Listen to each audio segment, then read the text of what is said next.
अर्जयित्वा अखिलान अर्थान भोगान आपनोति पुष्कलान नहि सर्व परित्यागम अंतरेण सुखी भवेत।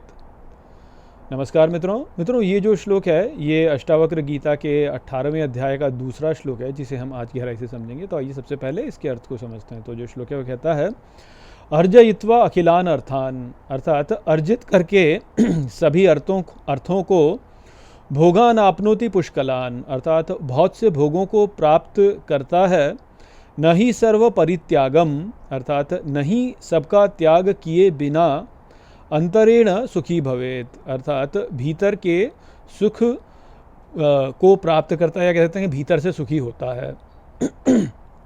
तो यहाँ पर अष्टावक्र जनक महाराज से कहते हैं कि जो सामान्य व्यक्ति होता है वह विभिन्न प्रकार के अर्थों को यहाँ पे प्राप्त करता है और उनसे बहुत से भोगों को भोगता है वह, किंतु उसको सुख की प्राप्ति केवल तभी होती है जब वह सब कुछ का त्याग कर दे।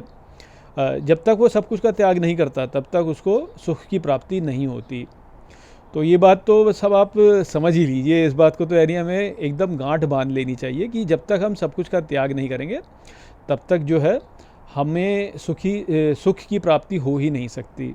और देखिए यहाँ पर प्रायः लोग क्या सोचते हैं कि सबका त्याग करने से अर्थ है यहाँ पे कि भाई मैं अपने परिजनों का त्याग कर दूँ, मैं अपनी संपत्ति का त्याग कर दूँ, तो इनसे जो है मुझे सुख प्राप्त हो जाएगा। किंतु ये जो त्याग है ये तो केवल जो है ऊपरी त्याग है, ये वास्तविक त्याग नहीं है। ये मैंने आपको बार बार कहा है कि वो वास्तविक त्याग नहीं है। जो वास्तविक त्याग होता है वह त्याग होता है मन का, बुद्धि का, अपने अहंकार का। ये है वास्तविक त्याग। जब हम मन, बुद्धि, अहंकार इसका त्याग करते हैं तो वो त्याग जो है वह ही वास्तव में संपूर्ण त्याग होता है। हम केवल अपनी संपत्ति का त्याग कर दें, अपने परिजनों का त्याग कर दें, या हम अपने जो हमारा पद है या हमारी जो स्थिति है, जो हमारी अवस्था है उसका त्याग कर दें, तो उससे वास्तविक त्याग नहीं होता है, क्योंकि वह केवल ऊपरी त्याग है, वह वास्तविक त्याग नहीं है।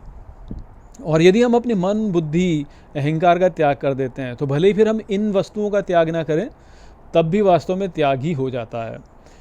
तो सुखी होने के लिए सबका त्याग करना अनिवार्य है। त्याग जो है वह उसकी बहुत महिमा है वास्तव में। जैसे कि गीता में श्री कृष्ण भी कहते हैं कि त्यागात् शांतिर अनंतरम, त्याग करने से ही जो है अनंत शांति प्राप्त करता है जीव। तो त्याग का बहुत बड़ा महत्व है, परंतु जो त्याग है उसके अर्थ को हम वास्तव में समझ नहीं पाते हैं कि वास्तविक त्याग क्या है। लोग क्या सोचते हैं कि अच्छा मेरे जीवन में जो है कुछ कठिनाई हो गई, मान लीजिए कि कुछ आपके कुछ कर्तव्य कर्म हैं और आप उन कर्तव्य कर्मों से आप घबरा जाएं क्योंकि उनमें आपको कष्ट हो रहा है, तो लोग सोचते हैं कि अच्छा चलो मैं इसका त्याग कर लेता हूँ, उससे मुझे सुख प्राप्त हो जाएगा। किंतु गीता में श्री कृष्ण ने भी कहा है कि इस प्रकार का जो त्याग है वह राजसी त्याग है, वो वास्तविक त्याग नहीं है। वो वास्तविक त्याग नहीं है, वो केवल ऊपरी रूप में एक त्याग है कि आपने अपनी समस्याओं से दूर भागने के लिए त्याग कर दिया। जो वास्तविक त्याग होता है वह, देखिए बिल्कुल सीधी बात कहता हूँ, बिल्कुल सीधी बात कहता हूँ। जो वास्तविक त्याग क्या है? वास्तविक त्याग है सुख का त्याग। जो हमारे भीतर ये भावना है ना कि हमें सुख मिलना चाहिए, हमें जो है सुविधा मिलनी चाहिए, हमारे लिए सब कुछ सुगम रहना चाहिए, सब कुछ सरलता से हो जाना चाहिए, तो ये जो हमारा भाव होता है ना सुख का भाव, इसका त्याग है वास्तविक त्याग।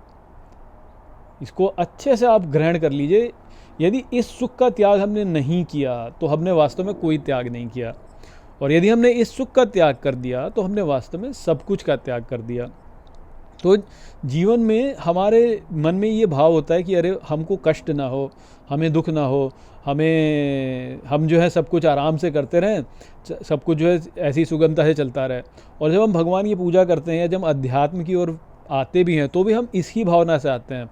हम अध्यात्म की ओर बढ़ते भी हैं तो इसीलिए बढ़ते हैं कि यार जीवन में बहुत सारा कष्ट है, दुख है, और अध्यात्म कहते हैं कि अध्यात्म परम सुख प्रदान करने वाला होता है, तो इसलिए चलिए अध्यात्म की ओर बढ़ते हैं, उससे हमको सुख मिलेगा। तो ये जो भाव हमारे भीतर होता है ना कि उससे हमको सुख मिलेगा, ये एक आशा है। और यहाँ पे बार बार अष्टावक्र कह चुके हैं कि आशा जो है वह ही दुख को उत्पन्न करती है। निराश होना पड़ता है व्यक्ति को, तभी सुख प्राप्त होगा। अर्थात सुख की जो कामना है या जो सुख को भोगने का जो हमारे भीतर भाव है, उसका ही हमको वास्तव में त्याग करना है। एक बार हम उसको त्याग देंगे ना तो वास्तव में हमारे लिए सुख स्वतः उत्पन्न हो जाएगा। तो ले दे के बात यही है कि सुख का त्याग जब हम करेंगे तो सुख हमें प्राप्त हो जाएगा। जैसे हमको बोला जाता है ना कि जो आप संसार में देते हैं वह ही वास्तव में आपको मिलता है। तो यदि हम सुख लेना चाहते हैं तो हमको सुख मिलेगा नहीं, क्योंकि हम सुख लेना चाहते हैं। किंतु यदि हम सुख का त्याग करके सुख देना चाहें तो हमको सुख मिलेगा फिर, क्योंकि जो हम देते हैं वह ही हमको मिलता है वापस। तो इसलिए जो है, जो ये त्याग का परित्याग, संपूर्ण परित्याग, तो संपूर्ण परित्याग जो है वो केवल तभी होगा जब हम इस सुख को भोगने का जो है भाव हमारे भीतर से हटा दें। सुख की आसक्ति नहीं होनी चाहिए मन में, सुख को होने का नहीं होना चाहिए कि हमको जो है सब कुछ सुगमता से हो जाए, आराम से हम जाएं, बढ़िया जो है हम कार्यों को करें और उनमें जो है हमको कठिनाई ना हो। अब सोचिए ना, घर में झगड़े होते हैं तो घर में झगड़े किस लिए होते हैं? घर में झगड़े इसीलिए होते हैं कि लोग जो है करना कुछ नहीं चाहते, किंतु श्रेय सबका लेना चाहते हैं कि हम करें कुछ नहीं परंतु हम श्रेय लें सबका, और जो है लोग हमारी बात माने, लोग हमें ऊंचा माने, लोग हमारी बात सुने, और उससे हमको सुख होता है।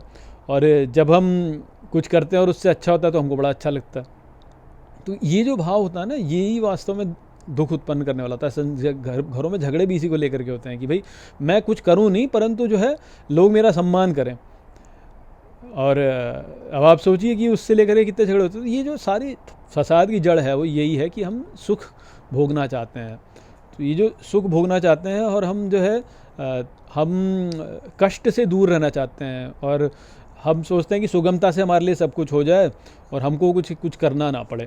और हम आध्यात्म की ओर बढ़ते भी इसीलिए हैं कि अच्छा हम आध्यात्म करेंगे तो उससे जो है हमको सुख मिलेगा।